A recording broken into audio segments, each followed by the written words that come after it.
جی بسم اللہ الرحمن الرحیم 124 صفحے پر ہم آ گئے اور اگلا ٹاپک ہمارا ہے جہاد۔ تو پہلے میں آپ کو کتاب میں جو چیزیں لکھی ہیں وہ پڑھ کے سنا دیتا ہوں، پھر جو بات میں سمجھتا ہوں وہ بھی آپ کو سامنے رکھ دیتا ہوں، اور اس میں کچھ مسائل ہیں وہ بھی آپ سے ڈسکس کرتے ہیں۔ جہاد کے معنی محنت اور کوشش کے ہیں۔ اسلام میں اس کا مفہوم ہے حق کی سربلندی، اس کی اشاعت و حفاظت کے لیے ہر قسم کی کوشش، قربانی اور ایثار کرنا، اپنی تمام مالی، جسمانی اور دماغی قوتوں کو اللہ کی راہ میں صرف کرنا، یہاں تک کہ اس کے لیے اپنے اہل و عیال اور عزیز و اقارب، خاندان اور قوم کی جانیں تک قربان کر دینا، حق کے دشمنوں کی کوششوں کو ناکام بنانا، ان کی تدبیروں کو اکارت کر دینا، ان کے حملوں کو روکنا، نیز اس کے لیے اگر میدان جنگ میں آ کر ان سے لڑنا پڑے تو اس سے کبھی دریغ نہ کرنا۔ اسی لیے جہاد کو اسلام میں بڑی عبادت قرار دیا گیا ہے۔ ٹھیک ہے، جہاد ایک منظم کوشش کا نام ہے اور اسلام میں اس کے واضح اصول و ضوابط ہیں۔ بغیر کسی نظم اور امیر کے کوئی شخص یا گروہ اپنی مرضی سے مسلح جدوجہد شروع کر دے تو اسے جہاد قرار نہیں دیا جا سکتا۔ یہ اہم بات ہے جو آپ کو یہاں سمجھنی چاہیے۔ دیکھیے، جہاد سے مراد ہے جدوجہد کرنا، اسلام کی سربلندی، اس کی اشاعت، ٹھیک ہے، اس کے لیے اپنی جان سے، اپنے مال سے، ٹھیک ہے، اپنے ایکشن سے آپ جدوجہد کریں گے تو اسے کیا کہتے ہیں؟ جہاد۔ اور جہاد کی کئی قسمیں ابھی ہم پڑھیں گے اور کیا کیا قسمیں ہیں، اور لیکن اس میں کچھ شرط ہے۔ شرط یہ ہے کہ کوئی گروہ یا کوئی آدمی انفرادی طور پر بغیر کسی تیاری کے اگر جہاد پہ نکل کھڑا ہو جائے تو یہ مناسب رویہ نہیں ہے، اس کی اجازت نہیں ہے۔ مثال کے طور پر آپ ایسے سمجھیے کہ قرآن میں لکھا ہے کہ جو چوری کرے اس کے ہاتھ کاٹ دو، جو چوری کرے اس کے ہاتھ کاٹ دو۔ تو اگر میرا بھائی چوری کر لے یا میرا بیٹا چوری کر لے تو کیا میں اس کے ہاتھ کاٹ دوں؟ لوگ بولیں گے قرآن میں لکھا ہے صاف، جو چوری کرے اس کے ہاتھ کاٹ دو۔ ہاتھ کاٹنے کی اجازت مجھے ہے؟ نہیں، ہاتھ کاٹنے کی اجازت عدالت کو ہے۔ میں نے اگر کسی کو چوری کرتے ہوئے پکڑا ہے تو اب میری ذمہ داری صرف کیا ہے کہ میں پولیس کے حوالے کر دوں اسے۔ پولیس اس پہ مقدمہ قائم کرے گی، عدالت میں اس پہ جرا ہوگی، فائنل فیصلہ ہوگا کہ ہاں بھئی یہ واقعی چور ہے، وہ کہیں گے کہ ہاں اس کے ہاتھ کاٹو۔ اور ہاتھ کاٹنے کے لیے وہ عدالت کا جج بھی ہاتھ نہیں کاٹے گا، باضابطہ ایک آدمی ہوگا متعین، صحیح ہے، جلاد ٹائپ کا آدمی ہوگا، وہ ہاتھ کاٹے گا۔ تو قرآن کے اندر یہ جو لکھا ہے کہ کوئی چوری کرے تو اس کے ہاتھ کاٹ دو، اس کا مطلب یہ نہیں ہے کہ ہر آدمی دوسرے آدمی کے ہاتھ کاٹنا شروع کر دے۔ بالکل اسی طریقے سے قرآن میں لکھا ہے جہاد کرو، تو اس کا مطلب یہ نہیں ہے کہ ہر آدمی کسی پہ ظلم ہو رہا ہے۔ فرض کریں 32A کے اندر جو ہے وہ کسی آدمی پہ ظلم ہو رہا ہے، مثال کے طور پر وہاں جو ہے وہ ہندوؤں کا محلہ، ایک مثال ہے 32A میں ہندوؤں کا محلہ ہے، انہوں نے کیا کرا، ہمارے کسی مسلمان آدمی کو کوٹا ہے پکڑ کے صحیح سے۔ تو اب ہم یہ فیصلہ کر کے کہ ہمارے مسلمان بھائی پہ کیا ہو گیا؟ ظلم ہو گیا۔ اب ہم پہ کیا فرض ہو گیا؟ جہاد۔ اٹھاؤ اسلحہ، ہم نے گروپ بنایا، 8-10 لڑکوں نے اسلحہ اٹھایا، پہنچ گئے اس علاقے میں، وہ دھاوا بول دیا، اور جو ہندو دکھ رہا اس کو گولی مار دینا، ڈھس ڈھس ڈھس، کیا بولا؟ وہ جہاد فرض ہو گیا۔ یہ جہاد نہیں ہے، یہ فساد ہے۔ یہ کیا ہے؟ فساد ہے، فساد۔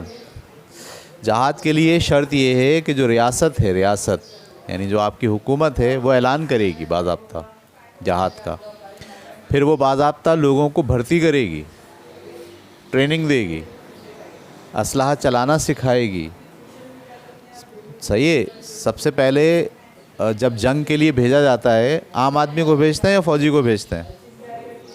کتنا پیسہ خرچ کرتی ہے گورنمنٹ فوجی پہ؟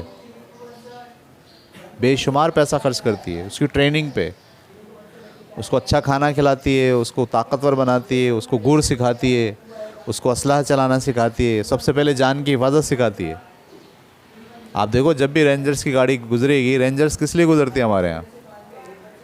مجرموں کو یا جرم کو قابو کرنے کے لیے، لیکن سب سے پہلے وہ کیا کرتے ہیں؟ اپنی حفاظت۔ آپ دیکھیے گن لے کے بیٹھے ہوں گے, ہوشیار بیٹھے ہوں گے, پہنے ہوئے ہوں گے کہ گولی نہ لگ جائے. یعنی ان کو سکھایا جاتا ہے کہ آپ کو کیسے جو ہے وہ جنگ لڑنی ہے. پھر اس دستے کو باضابطہ بھیجا جاتا ہے جہاد کے لیے. یہ ہے طریقہ کار جہاد کا. سب سے پہلے گورنمنٹ اعلان کرے گی, گورنمنٹ ٹرین کرے گی, ادارہ بنائے گی, اس میں فوجی ٹرین ہوں گے, اسلحہ چلانا سیکھیں گے, جان کو بچانا بھی سیکھیں گے اپنی. صحیح. اس کے بعد پھر ان کو اس طرح کے ظلم جو مسلمانوں پہ ہو رہا ہے, عدوان, جو مشکلات پیدا ہو رہی ہیں, وہاں وہ دستے بھیجے جائیں گے باضابطہ. اس کو کہیں گے جہاد. یہ نہیں کہ فرض کیجئے انڈیا میں مسلمانوں کو مار دیا, جلا دیا, اب ہم کیا بولیں؟ میں آ کے تقریر کروں گرما گرم, وہ لڑکوں کھڑے ہو جاؤ, ہمارے مسلمانوں کو وہ مار رہے ہیں, ہمیں غیرت نہیں ہے, ہمیں شرم نہیں ہے, ایسا ہم بولنا شروع کریں. میں قرآن کی آیتیں پڑھ کے سناؤں تمہیں کہ دیکھو ایسے لکھا ہے, اس میں ایسے لکھا ہے, آؤ چلو. ہم کو نہ گولی چلانا آتی ہو, صحیح ہے, نہ ہمیں اسٹریٹجی پتہ ہو, ہم سب جذباتی ہو جائیں اور جا کے کود پڑیں, اور کود کے کیا ہو جائے, سب مر جائیں, سرحد پہ ہی پکڑ لیے جائیں. وہ پکڑ کے وہاں ان کے تھانوں میں بند کر دیں, مقدمہ چلے, وہاں پھانسی پہ لٹکا دیں ہمیں, اور ہم مرتے وقت کیا بولے, ہم تو بھیا جہاد کیا, ہم تو اللہ کی راہ میں قربان ہو گئے. صحیح ہے. یہ جہاد نہیں ہے, یہ کیا ہے, یہ فساد ہے. ٹھیک ہے. تو جہاد کو سمجھنا چاہیے. ہمارے ہاں مسلمانوں نے بہت ساری جگہوں پہ جہاد کو نہیں سمجھا اور مشکلات کا شکار ہوئے. اور اب سے نہیں, 300 سال ہو گئے ہمیں. پوری دنیا پر اگر آپ غور کریں, مسلمان 300 سال سے جہاد کر رہے ہیں, جگہ جگہ, ادھر ادھر ادھر, اور ہر جگہ پٹ رہے ہیں. اور پٹ اسی لیے رہے ہیں کہ وہ جو جہاد کر رہے ہیں وہ منظم نہیں کر رہے, ٹرین ہو کے نہیں کر رہے. وہ کیسے کر رہے ہیں, وہ ٹولیاں بنا کے کر رہے ہیں, گروپ بنا لیے انہوں نے. ایک جہادی گروپ یہ ہے, ایک جہادی گروپ یہ ہے, ایک جہادی گروپ یہ ہے, اس طرح سے وہ جہاد کر رہے ہیں. اس کا نتیجہ کیا ہو رہا ہے؟ نتیجہ یہ ہو رہا ہے کہ مسلمان مسلسل جو ہے وہ نقصان کا شکار ہو رہے ہیں. تو پیج نمبر 125 پر دوبارہ دیکھیے. جہاد ایک منظم کوشش کا نام ہے اور اسلام میں اس کے واضح اصول و ضوابط ہیں. بغیر کسی نظم اور امیر کے کوئی شخص یا گروہ اپنی مرضی سے مسلح جدوجہد شروع کر دے تو اسے جہاد قرار نہیں دیا جا سکتا. جہاد کے لیے ضروری ہے کہ ایک اسلامی ریاست کی طرف سے باقاعدہ اس کا حکم دیا گیا ہو. علماء و مجتہدین کے اداروں نے حالات اور اسباب کا بے لاگ جائزہ لے کر اس کے امکان اور ضرورت کا فیصلہ دیا ہو, اور اس کا مقصد مظلوم مسلمانوں کی مدد کرنا, اشاعت اسلام کے راستے کی رکاوٹوں اور فتنوں کو دور کرنا اور رضا الہی کا حصول ہو. یہ بات کلیئر ہو گئی آپ کو؟ جیسے ہمارے اوپر کوئی دوسرا ملک حملہ کر دے, جب ہمارے پاس کوئی دوسرا ملک حملہ کر دے گا تو سب سے پہلے فرنٹ لائن پہ کون لڑے گا؟ فوج لڑے گی, ایسا ہی ہے. اچھا, فرنٹ لائن پہ فوج لڑے گی, فوج کی تعداد کم ہے, فرض کیجئے جنگ بڑی ہو گئی, تو اب گورنمنٹ اعلان کرے گی کہ بھئی یہ جہاد ہم پر فرض ہو گیا سب پر. اچھا, سب پر فرض ہونے کا مطلب یہ نہیں کہ وہ ہر ایک کو لا کے ایک بندوق پکڑا دے گی, نہیں. وہ باضابطہ مختلف جگہوں پر چینل بنائے گی, ادارے بنائے گی, جس میں بولے گی بھئی وہ سارے نوجوان جن کی عمریں 20 سال سے زیادہ ہیں وہ اپنے آپ کو پیش کریں ٹریننگ کے لیے. جنگ چل رہی ہے, سرحد پہ جنگ ہو رہی ہے, محاذ کھلے ہوئے ہیں, لیکن شہروں میں کیا ہو رہا ہے؟ فوجیوں کی بھرتی ہو رہی ہے. اب اس میں بھی بول رہا ہوں, میں بھی جہاد میں جانا چاہتا ہوں, اپنے ملک کی حفاظت کے لیے, اسلام کے لیے میں بھی لڑنا چاہتا ہوں. تو مجھے وہ دیکھیں گے میرا ویٹ ہے, بیماری تو نہیں ہے, صحیح ہے, اور اس کے مطلب فیملی بیک گراؤنڈ دیکھیں گے, پتہ چلا ایک ہی گھر کا کفیل ہو, یہ اس کو مر جائے تو پیچھے سب نہیں بھائی تم نہیں جا سکتے, تم رہنے دو ابھی, صحیح ہے. تمہاری بجائے جو ہے وہ 4 نوجوان, ایک گھر کے اندر 4 لڑکے ہیں, تو بولا چلو بھائی ان میں سے ایک لے لو. ایسے وہ پلان کر کے, اور مطلب مضبوط, ہٹے گٹے, بڈھے نہیں. اچھا, پھر وہ لے جا کے کیا کریں گے؟ وہ ایسا نہیں کریں گے کہ آج انہوں نے بھرتی کیا اور کل سرحد پہ بھیج دیا, ایسے نہیں کریں گے. بلکہ وہ کیا کریں گے, ان کو ٹریننگ شروع کر دیں گے, ان کا بٹالین بنائیں گے, رضاکاروں کی بٹالین بولیں گے اس کو کہ بھئی یہ رضاکاروں کی بٹالین ہے, اور وہاں جب سرحد کے اوپر محسوس ہوگا کہ اب ہمیں ضرورت ہے فوجیوں کی، تو پھر یہ بٹالین بھیجی جائے گی، اور پہلے درجے پہ ان کو فائنل لڑنے کے لیے نہیں بھیج دیں گے، شہری دفاع کا کام لیں گے ان سے. شہروں کے اندر جو ہمارے فوجی اڈے ہیں، تنصیبات ہیں، ان کی حفاظت کے لیے کھڑا کریں گے. رینجرز کو یہاں سے نکال لیں گے، ان کو بھیج دیں گے کہاں پر؟ سرحد پر. اور یہاں پر کن کو کھڑا کر دیں گے؟ ان رضاکاروں کو کھڑا کر دیں گے. یہ ہوتا ہے منظم پلان جہاد کے لیے، جو گورنمنٹ کرتی ہے، جو ادارے کرتے ہیں، جو ریاست کرتی ہے. یہ منظم پلان نہ ہو، اندھا دھن سب بولیں ہم لڑنے کے لیے تیار ہیں، اور سب کو لے جا کے پھینک دیں وہاں پہ ایک وہ بم مارے ڈھز، وہ سارے لوگ ٹیں بولا کیا بھائی شہید ہو گئے. یہ شہید نہیں ہے، یہ خودکشی ہے. یہ اس کو شہادت نہیں بولتے، اس کو خودکشی بولتے ہیں. آپ نے کیا کر لی؟ خودکشی کر لی جذبات میں آ کے.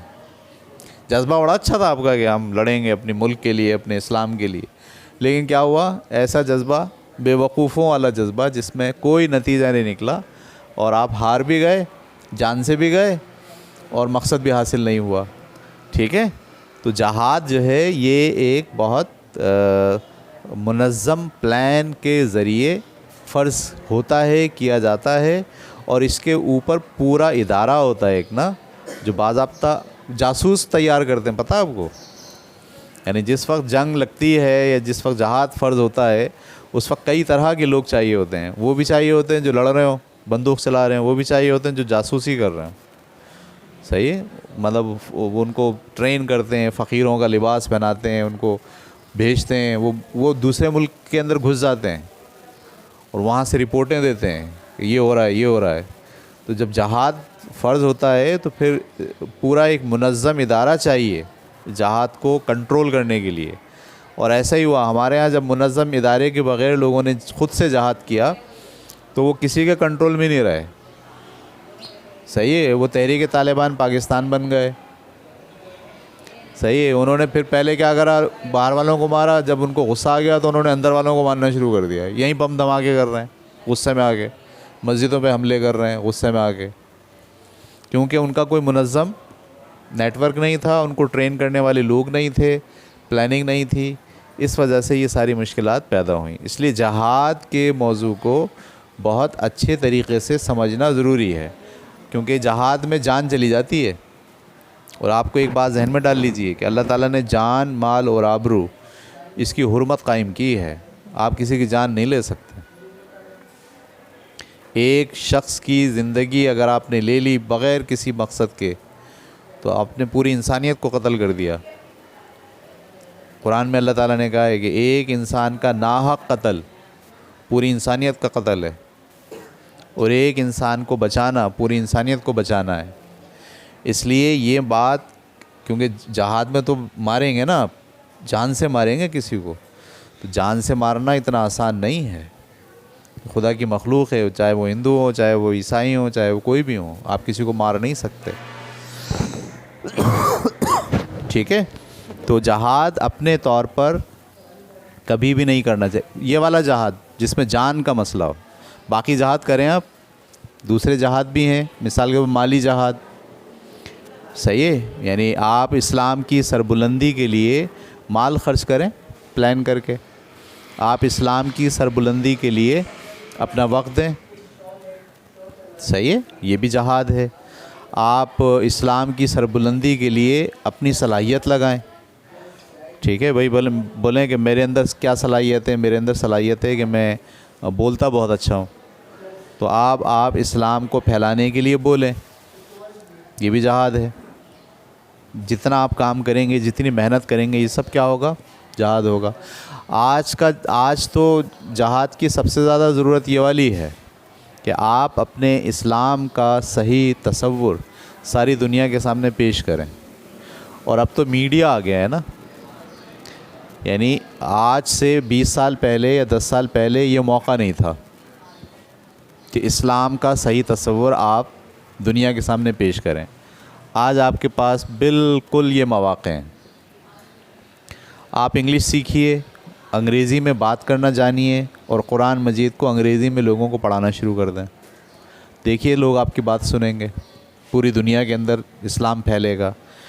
تو اسلام پھیلانے کا ایک طریقہ تو یہ ہے کہ تلوار لے کے نکل جائیں، بندوق لے کے نکل جائیں، جو سامنے نظر آئے اس کو مار دیں، اور آخر میں لوگ پکڑ کے آپ کو بھی کیا کریں گے، مار دیں گے۔ ایک یہ طریقہ یہ بھی ہے، اور ایک طریقہ یہ ہے کہ آپ اپنی صلاحیتیں، اپنی پیسہ، ٹھیک ہے، اپنی مالی جدوجہد، اس کے ساتھ میدان میں اتریں۔ یہ علم کا میدان ہے۔ آج کی دنیا بندوق کی دنیا نہیں ہے، یاد رکھیے گا یہ بات۔ آج کی دنیا دلیل کی دنیا ہے۔ آج دلائل کے ساتھ آپ ہر محاذ پہ جیت بھی سکتے ہیں اور ہار بھی سکتے ہیں، ٹھیک ہے۔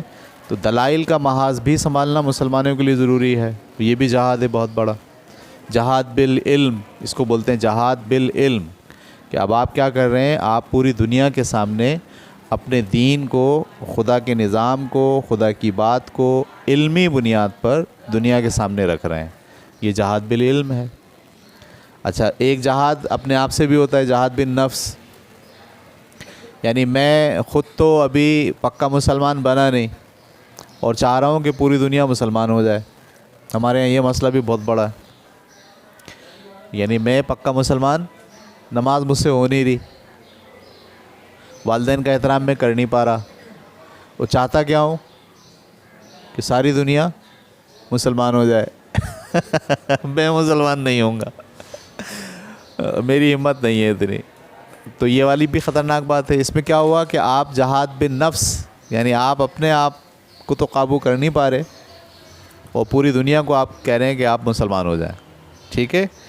تو آگے پیج نمبر 125 پر ہوں میں، لکھتے ہیں جہاد کا مفہوم بہت واضح ہے۔ بعض علماء کی رائے میں جہاد کی سب سے اعلیٰ قسم خود اپنے نفس کے ساتھ جہاد کرنا ہے، اور وہ اسے جہاد اکبر قرار دیتے ہیں۔ بعض احادیث، صحیح احادیث اور قرآن کریم سے بھی اس مفہوم کی تائید ہوتی ہے۔ اللہ تعالیٰ ارشاد فرماتے ہیں سورہ عنکبوت میں، یہ اس طرح سے بیچ میں سے آیت جو لکھی جاتی ہے، یہ مناسب رویہ نہیں ہے۔ سورہ عنکبوت پوری پڑھیں گے تو یہ بات ہمیں سمجھ میں آئے گی کہ کیا لکھا ہے۔ جن لوگوں نے ہمارے بارے میں جہاد کیا، یعنی محنت اور تکلیف اٹھائی، ہم ان کو اپنے راستے دکھائیں گے، اور یقیناً اللہ نیکوکاروں کے ساتھ ہے۔ جہاد کی ایک قسم جہاد بالعلم ہے۔ دنیا کا تمام شر اور فساد جہالت کا نتیجہ ہے، صحیح کہہ رہے ہیں، اور اس کا دور کرنا ضروری ہے۔ اگر انسان عقل و شعور اور علم و دانش رکھتا ہے تو اسے چاہیے کہ دوسروں کو بھی اس سے فیض پہنچائے۔ قرآن نے یہ بات ان الفاظ میں واضح فرمائی ہے۔ سورہ نحل کی آیت نمبر 125 ہے، لوگوں کو اپنے پروردگار کی طرف آنے کی دعوت حکمت و دانش اور خوبصورت نصیحت کے ساتھ کر دو، اور ان سے مجادلہ یعنی بحث و مباحثہ بہت ہی خوبصورت طریقے سے کرو۔ اسی طرح علمی انداز میں دین کی دعوت و تبلیغ بھی جہاد کی ایک قسم ہے، اور نتائج و افادیت کے لحاظ سے اس کو بھی بہت اہمیت حاصل ہے۔ سورہ فرقان میں اسے جہاد کبیرہ قرار دیا گیا ہے۔ جہاد کی ایک اور قسم جہاد بالمال ہے۔ ابھی تیسری قسم ہے، پہلی قسم جہاد بالنفس یعنی اپنے آپ سے جہاد کرنا، دوسری کیا ہے جہاد بالعلم، اور اب کیا پڑھ رہے ہیں ہم، جہاد بالمال۔ اللہ تعالیٰ نے انسان کو جو مال و دولت عطا کی ہے، اس کا مقصد یہ ہے کہ اسے اللہ کی رضا کے راستے میں خرچ کیا جائے، اور حق کی حمایت و نصرت کے سلسلے میں انفاق سے گریز نہ کیا جائے۔ اللہ تعالیٰ فرماتے ہیں جو لوگ ایمان لائے اور جنہوں نے ہجرت کی اور اللہ کے راستے میں اپنے مالوں اور جانوں سے جہاد کیا، یہ لوگ اللہ کے پاس نہایت بلند مرتبہ پر فائز ہیں۔ جو لوگ مال کو اللہ کی راہ میں خرچ کرنے کے بجائے اس کی ذخیرہ اندوزی کرتے ہیں، انہیں عذاب علیم کی خوشخبری دی گئی ہے۔ ارشاد باری ہے، یہ پہلے بھی پڑھ چکے ہیں ہم۔ اور وہ لوگ جو سونے اور چاندی کی ذخیرہ اندوزی کرتے ہیں اور اسے اللہ کے راستے میں خرچ نہیں کرتے، انہیں دردناک عذاب کی بشارت دے دو۔ تو جہاد کی ایک قسم جہاد بالنفس یعنی اپنے جسم و جان سے جہاد کرنا ہے، حتیٰ کہ اللہ کی راہ میں دین کے دشمنوں سے لڑتے لڑتے اپنی جان تک پیش کر دی جائے۔ عام طور پر جب لفظ جہاد بولا جاتا ہے تو اس سے یہی چوتھی قسم کا جہاد ہی مراد ہوتا ہے، جس کو قرآن میں قتال کہا گیا ہے۔ جہاد کے لیے جنگی قوت کی تیاری کا حکم دیا گیا ہے، اور جہاد میں شہید ہو جانے والوں کو مردہ کہنے سے بھی منع کیا گیا ہے، اور ان کے متعلق بتایا گیا ہے کہ وہ اپنے رب کی طرف سے رزق پا رہے ہیں اور اس پر خوشیاں منا رہے ہیں۔ یعنی شہید کو کبھی مردہ نہ کہو، قرآن نے یہ کہا ہے شہید کو کبھی مردہ نہ کہو، وہ ہمارے پاس زندہ ہیں اور ہماری طرف سے انہیں رزق ملتا ہے۔ ان کے لیے اجر عظیم، جنتوں اور بہترین ثواب کا وعدہ کیا گیا ہے۔ جہاد کی ایک قسم یہ بھی ہے کہ ہر نیک کام اور فرض کی ادائیگی میں اپنی جان و مال اور دماغ کی پوری قوت صرف کی جائے۔ ایک مرتبہ عورتوں نے جہاد کی اجازت چاہی، عورتوں نے کہا ہم بھی جائیں گے لڑنے کے لیے، تو رسول اللہ صلی اللہ علیہ وسلم نے فرمایا تمہارا جہاد حج مبرور ہے، یعنی اگر تم گھر میں ہی رہتی ہو اور اپنی ذمہ داریاں پوری کرتی ہو تو یہی تمہارا جہاد ہے۔ ایک صحابی جہاد میں شرکت کے لیے آئے تو آپ نے پوچھا کیا تمہارے ماں باپ ہیں؟ اس نے عرض کیا جی ہاں۔ فرمایا تو ان کی خدمت کے ذریعے جہاد کرو۔ اسی طرح کسی ظالم حاکم کے سامنے کلمہ حق و عدل کہنے کو بھی جہاد بلکہ بہت بڑا جہاد قرار دیا ہے۔ آپ نے یہ بھی فرمایا کہ جہاد قیامت تک جاری رہے گا۔ ٹھیک ہے، اب اس میں ایک دو باتیں اور آپ کو سمجھنی چاہیے کہ قرآن کو اسی طرح بیچ بیچ میں سے پڑھنے سے بھی نقصان ہوا ہے، یعنی ایک آیت اٹھا لی اور ایک آیت کا ترجمہ پڑھ کے بولا بھائی یہ اللہ میں نے یہ بولا ہے اس کے اندر، حالانکہ جب آپ اس کو تفصیل میں پڑھتے ہیں یا اس کے مضمون سے اس کو اسٹڈی کرتے ہیں تو پتہ چلتا ہے کہ اللہ نے یہ ہمیں نہیں بولا، اللہ نے یہ کسی اور کو بولا ہے۔ میں نے ابھی ایک پورا لیکچر دیا ہے، 5 لیکچر کی سیریز ہے کہ کتاب پڑھ کر کیسے آپ اس سے نتیجے نکالتے ہیں، تو وہ پڑھی ہوئی ہے یوٹیوب پر، آپ اس کو دیکھیے۔ اس میں میں نے یہ بتایا ہے کہ جب آپ کتاب پڑھتے ہیں تو اس کتاب سے آپ کیسے بات سمجھتے ہیں۔ اس میں ایک لیکچر میں یہ بات ہے کہ پڑھنے کے لیے کسی بھی کتاب سے نتیجہ نکالنے کے لیے یہ ضروری ہے کہ آپ یہ جانتے ہوں کہ بات کہنے والا کون ہے، بات کس سے کہی جا رہی ہے، اور بات کس کے لیے کہی جا رہی ہے، مخاطب کون ہے، مخاطب کا مطلب بولنے والا کون ہے، نمبر 2 سننے والے کون ہیں، کس سے خطاب ہو رہا ہے، یہ جاننا ضروری ہے، اور یہ جاننا ضروری ہے کہ کس کے بارے میں بات کہی جا رہی ہے۔ قرآن کو سمجھنے میں یہی مشکلات آتی ہیں۔ صحیح، اللہ تعالیٰ بات کر رہے ہوتے ہیں نبی صلی اللہ علیہ وسلم سے، اور پڑھنے والا کیا سمجھتا ہے، مجھ سے بول رہے ہیں۔ بول کس سے رہے ہیں وہ؟ محمد صلی اللہ علیہ وسلم سے بات چل رہی ہے، ان کو حکم دیا جا رہا ہے کچھ۔ پڑھنے والا کیا سمجھتا ہے، مجھے بول رہے ہیں یہ۔ اچھا، اس میں بات چل رہی ہوتی ہے، اس کا تذکرہ ہوتا ہے یہودیوں کا، وہ کہہ رہے ہوتے ہیں، اللہ تعالیٰ مخاطب کر کے مسلمانوں کو مخاطب کر کے یہودیوں کے بارے میں بات بتا رہے ہوتے ہیں۔ ہم سمجھتے ہیں کہ یہ جن کے بارے میں بات بتا رہے ہیں نا، یہ وہ ہیں جو فرض کریں ہمارے یہاں ہیں، پاکستان میں جو لوگ رہتے ہیں نا فلاں ہیں، ان کے متعلق بول رہے ہیں اللہ تعالیٰ، ہم یہ سمجھتے ہیں۔ یہ مشکلات کی وجہ سے نقصان ہوا بہت۔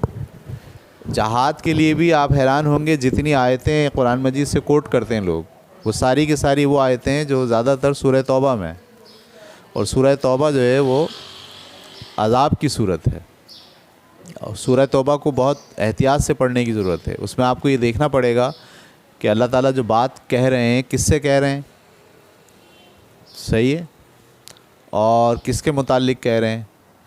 یعنی وہ شروع یہیں سے ہوتی ہے کہ بس اب وقت ختم ہوا تو میں 40 دن کی مہلت اور دی جاتی ہے، 40 دن کی 4 مہینے کی مہلت اور دی جاتی ہے، تم اپنے آپ کو سیدھا کر لو۔ کس سے مخاطب ہیں اب یہ؟ یہودیوں سے، کافروں سے۔ اچھا، کتنے سال کے بعد، یعنی اتنا ٹائم ہو گیا، اب اللہ تعالیٰ نے فیصلہ کر لیا اب کیا آئے گا، عذاب آئے گا، اور عذاب پھر اللہ تعالیٰ نے کہا یہ عذاب جو اب نازل کریں گے یہ تمہاری تلواروں کے ذریعے نازل کریں گے، قتال ہوگا۔ قتال کا مطلب یعنی اب مسلمانوں کو حکم دیا ہے کہ جہاں یہ نظر آئیں تمہیں، 4 مہینے گزر جائیں اس کے بعد تمہیں یہ جہاں نظر آئیں ان کو ڈھونڈ ڈھونڈ کے قتل کرو، یہ اب عذاب ہے، کیونکہ انہوں نے فیصلہ کر لیا کہ یہ محمد صلی اللہ علیہ وسلم کی بات اب نہیں مانیں گے۔ اللہ تعالیٰ نے اب عدالت لگا دی، پوری فیصلہ سنا دیا۔ اب اس آیت کو ہم پڑھیں اور پڑھ کے بولیں، مثال کے اس میں لکھا ہے جہاں تمہیں کافر نظر آئیں ان کو ڈھونڈ ڈھونڈ کے مارو، چن چن کے مارو، اور ہم کیا سمجھیں گے یہ اللہ میں کس سے بول رہے ہیں، ہم سے بول رہے ہیں، تو ہم جائیں اپنے علاقوں میں ڈھونڈیں کون ہے ہندو کون ہے، اور جو نظر آئے اس کو چپ چاپ جا کے،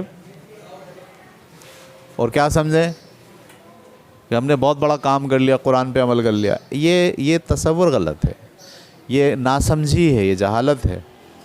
صحیح ہے. تو قرآن مجید کی آیات کو یا قرآن مجید کے مفہوم کو سمجھ میں نہ سمجھنے کی وجہ سے بہت سی مشکلات پیدا ہو گئی ہیں. ہمیں سمجھنا چاہیے قرآن مجید کو کہ بات کس سے ہو رہی ہے. صحیح ہے. مثال کے طور پر یہ جو پردے کے احکامات ہیں، آپ کبھی غور کیجئے گا، ابھی ہم نے پڑھا نہیں ہے. سورہ احزاب جب ہم پڑھیں گے ڈیٹیل کے اندر، آپ کے پاس اسلامیت کی کتاب میں سورہ احزاب، اس میں وہ مخاطب ہیں نبی کی بیویوں سے. اللہ تعالیٰ کس سے مخاطب ہیں؟ اور نبی کی بیویوں کو مخاطب کر کے کچھ احکامات دے رہے ہیں. اب تمہیں یہ کرنا ہے، تمہیں یہ کرنا ہے، تمہیں یہ کرنا ہے، تمہیں یہ کرنا ہے. ہم کیا سمجھ رہے ہیں؟ وہ کس کو کہہ رہے ہیں؟ ساری عورتوں کو بول رہے ہیں. تو جتنے احکامات نبی کی بیویوں کو دیے ہیں، وہی سارے احکامات ہم نے اٹھا کے کس پہ تھوپ دیے؟ اپنی عورتوں پہ تھوپ دیے. مسئلہ پڑ گیا نا یہ، کیونکہ وہ نہ شروع سے تو پڑھا ہی نہیں، آگے جا کے وہ پڑھا. ایک آیت اٹھا لی بیچ میں سے، اس میں لکھا تھا کہ بھائی تم جو ہے وہ باہر نہیں نکلو گی اب گھر سے، تم دوسری شادی نہیں کر سکتی ہیں اب. اچھا، اس میں سے کچھ تو ہم نے اپنی عورتوں پہ لگا دی، کچھ نہیں لگائے.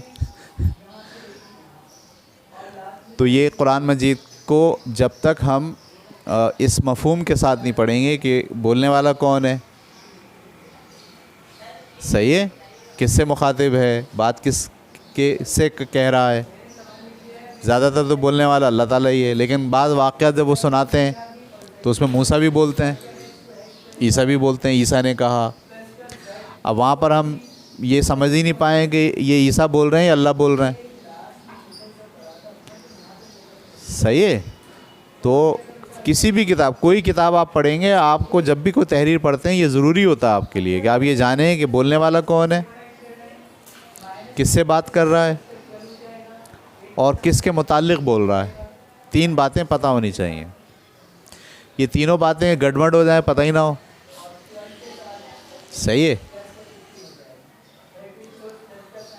تو پھر کیا ہوتا ہے؟ پھر مسائل پیدا ہوتے ہیں، پھر سمجھ کی مشکلات پیدا ہوتی ہیں.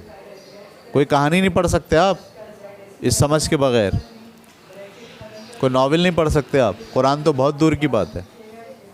جب تک آپ یہ فیصلہ نہیں کریں کہ اس میں بولنے والا کون ہے، کس سے بات کر رہا ہے، اور اس کا مخاطب کون ہے، اور کس کے بارے میں بات کر رہا ہے، جب تک آپ یہ فیصلہ خود نہیں پڑھیں گے ٹیکسٹ میں، آپ بھی نہیں سمجھ پائیں گے لکھا کیا ہے. عام کتاب نہیں سمجھ پائیں گے. قرآن تو بہت دور کی بات ہے. اسی طرح موضوع تبدیل ہوتا ہے. قرآن کے اندر موضوع تبدیل ہوتا ہے. یعنی ایک بات چل رہی ہوتی ہے ایک دم اللہ تعالیٰ کیا کرتے ہیں؟ موضوع بدلتے ہیں. ہمارے ہاں تو آپ نے دیکھا ہے اردو کے اندر پیراگراف ہوتے ہیں. پیراگراف کیا ہوتے ہیں؟ ایک پیراگراف چلتا ہے، جب اس کا موضوع ختم ہو جاتا ہے دوسرا موضوع شروع ہوتا ہے تو کیا کرتا ہے مصنف؟ کیا کرتا ہے؟ پیراگراف بدل لیتا ہے. قرآن میں جب آپ پڑھتے ہیں قرآن تو آپ دیکھیے کہیں پیراگراف ہے پوری کتاب میں، تو پڑھنے والا سمجھتا ہی نہیں ہے کہ یہاں موضوع بدل گیا ہے.